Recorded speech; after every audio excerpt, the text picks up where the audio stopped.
Very unexpected situation indeed.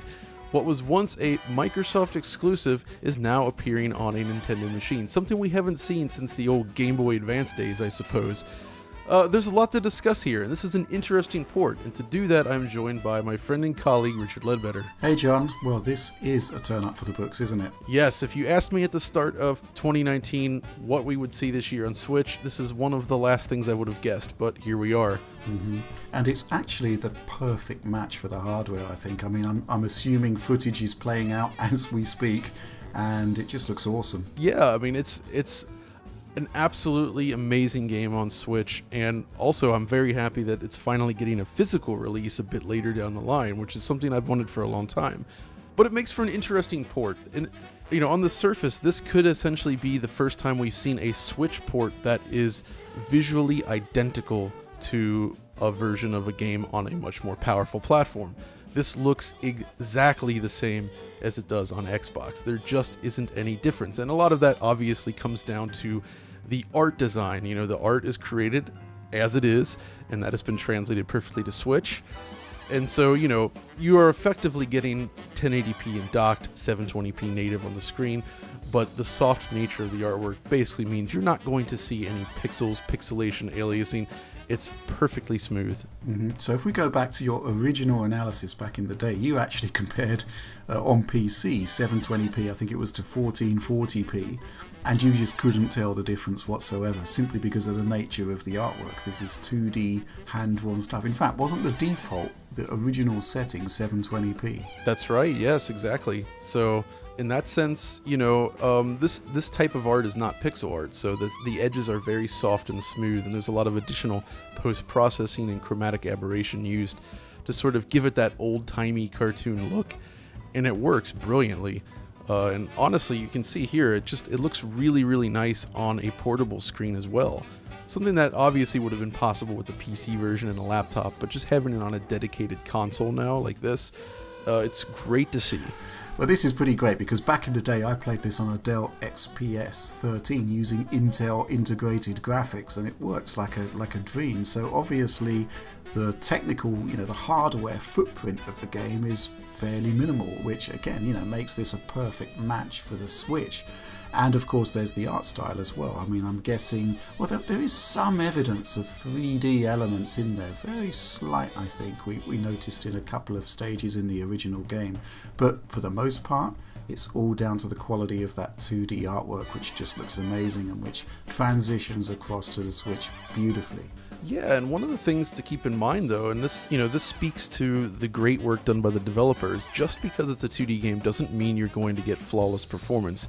This is a Unity game, and we've seen other, even 2D pixel art style Unity games released over the years that just didn't run well. I mean, that's just, obviously there's stuff like Broforce, a very different kind of game, of course, and there's some others as well, and they don't run well. So it's not a given that you're going to get great performance, but obviously the development team on this has done a wonderful job optimizing the game. Runs great on Xbox, the stuttering I mentioned in the Windows version is fixed, and, well, on Switch, it runs quite well. So I guess the first thing to mention then is the loading times. When it first launched on Xbox, this was actually the one complaint I had of the game. The loading times were really long for a game of this style, often going way over 20 seconds, I'd say, to load most battles. But since then it's been patched and Xbox One X was released. And since X has higher bandwidth on the hard drive and a faster CPU for asset decompression, you would expect faster loading then.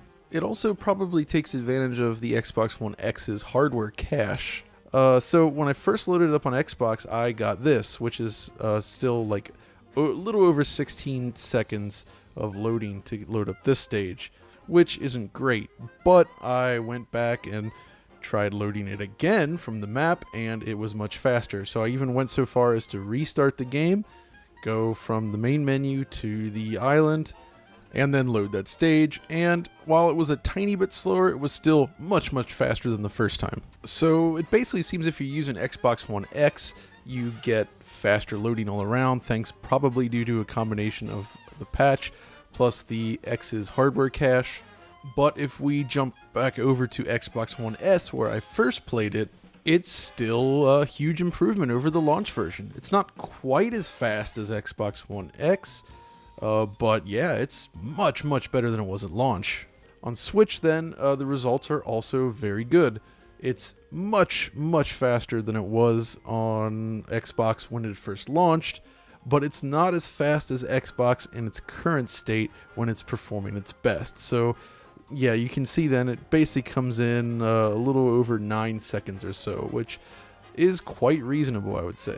I guess it's also worth mentioning the file size difference. The game comes in to be a little over 11 gigabytes, but on Switch it's 3.3 gigabytes. And so there's two things about that. One, it's obviously more compressed, and so that would probably explain why the loading is a little bit longer. We've seen that before with some other Switch games. It's kind of a common thing. And I also kind of think that maybe they got it down to 3.3 gigabytes because they are planning a physical Switch version. And this allows them to release on a 4 gigabyte card, making this a cheaper release. So yeah, there's some good work there, but there is no visual evidence of any sort of like loss in quality or anything here. I mean, it really does look the same. So it couldn't be FMV movies or anything like that? There's really nothing like that in there. I mean, most of the movies, most of the cutscenes in the game, it's just sort of artwork similar to what you see during the normal gameplay with text boxes. So it's not anything like that. And the sound, of course, is definitely on par with the original as well. Here's a real high-class bout. You're up.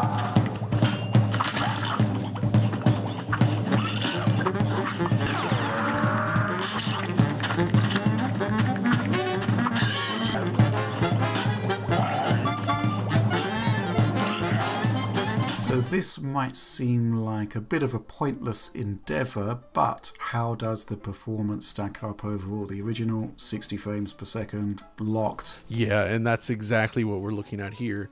I played through about roughly half of the game stages during my time with the Switch version so far, and I'll probably finish it again because it's a great game. And yeah, it just you get a very smooth, stable 60 frames per second, even in the hectic scenes, like this boss fight here with all the feathers flying everywhere and the bullets. That's the kind of thing that could dip performance, and it doesn't occur, so that's good. But I did notice a very strange thing in a couple instances, and it's not even something I'm able to measure with the frame rate graph due to the nature of it. So at one of the bosses, I retried a couple times, and then on one of the retries, it started to exhibit what appeared like a bit of judder, and that was strange. So I took note of it, and I went back and I checked the data on our frame rate tool, and it was still reporting 60 frames per second. So going through frame by frame, it actually shows that there was something strange with the way it was updating the sprites for that specific run. So it didn't look as smooth as it should, even though it was still 60 frames per second, and I'm not sure what was up with that. It only happened, 2 or 3 times, and only on a retry, and after you retry again, it fixed itself right up. So it's a tiny, weird little bug that is strange. I can't explain why that's happening, but it's something I noticed. But other than that, though, it is a locked 60 FPS, just like every other version of the game. And all of this also applies to the portable mode, which turns in the same perfect, solid 60 frames per second frame rate that we see in docked mode. And we've encountered games before where portable mode ran better or worse and vice versa than the docked mode. Sometimes there is a differential there, especially with the different clock speeds that developers have access to. But yeah, in this case, I'm not sure whether it's clocked at the lower speed or not, but the end result is completely locked 60 FPS. That said, I do want to mention this real quick. So, one of the things about this game is that there's like a stutter effect used during parries, and then also certain attacks use this similar technique. And this can actually manifest as slowdown here. As you can see on the graph here, it looks like it's slowing down, but that's not really the case. This is an intentional thing related to the animation. If you look at the Xbox One version, we see exactly the same thing. So yeah, it's exactly the same kind of thing between the two. So this is really just part and parcel with the design of the game, but really in terms of technical performance from the engine, it does indeed run at 60 frames per second, locked on both Xbox One and on the Switch. I think the novelty for this one is that for the first time on a console, you'll be able to play it on the go anywhere you want, and to do so seemingly with a complete lack of compromise whatsoever. So that's pretty awesome, right? And there are no compromises, right? Still locked 60 frames per second in mobile mode. Yeah, I mean, I guess just due to the nature of the game, this is the first time we can say that there really is no compromise coming from the original version to the Switch. It's a perfect port, if you will, which is That's great. pretty awesome. Yeah, because this adds an extra dimension to the package, really. Absolutely. Yeah. So, and it's great that Switch owners can experience it as well, because, like I said, this was absolutely one of my favorite games of 2017. It's a really great homage to classic sort of run and gun shooters, similar to something, like, it's a little bit like Gunstar Heroes meets Alien Soldier. It's heavily focused on the boss run mechanics, but there's still some run and gun stages in there as well. A lot of pattern recognition, but the key is that it has very tight controls with low latency, which lag in 2D Unity games is something that I've encountered quite often, annoyingly, but it's not a problem here. It's very, very crisp and responsive. And then, everything just plays out great. It looks great. The soundtrack is excellent. It really is a wonderful game, and it's an interesting sort of beginning to this relationship, I guess, with Microsoft and Nintendo, which, I definitely don't think we're ever going to be seeing Cuphead on a PlayStation, but it does seem like Nintendo and Microsoft have sort of come to, I don't know, some sort of agreement, or it's interesting. Like, they view each other as like, we're competing, but not, you know what I mean? Yeah, I think the demographic of the Switch user base is probably either different to Xbox, or there's a lot of crossover, because fundamentally the devices do two different things really, but there is that kind of sweet spot in the middle where titles like Cuphead will transition pretty much perfectly onto the Switch, and at the same time, as we saw last week with Hellblade, they can do a pretty decent job of bringing even a game using a top tier engine over to the Switch, and it still may not be quite as good, but it still is worth the effort, I guess. Yeah, absolutely. I mean, with this relationship, I have to wonder if we'll ever see something like Sea of Thieves, for instance, on the Switch, which I'm sure that would take a pretty significant hit to the visual quality, but based on what we've seen with Unreal Engine 4 and the Switch, stuff like Hellblade, it does at least seem feasible. And I have to admit, it would be great to be able to do cross-platform play between Switches and the Xbox. That makes for some nice, easy multiplayer that would be very appealing, I think.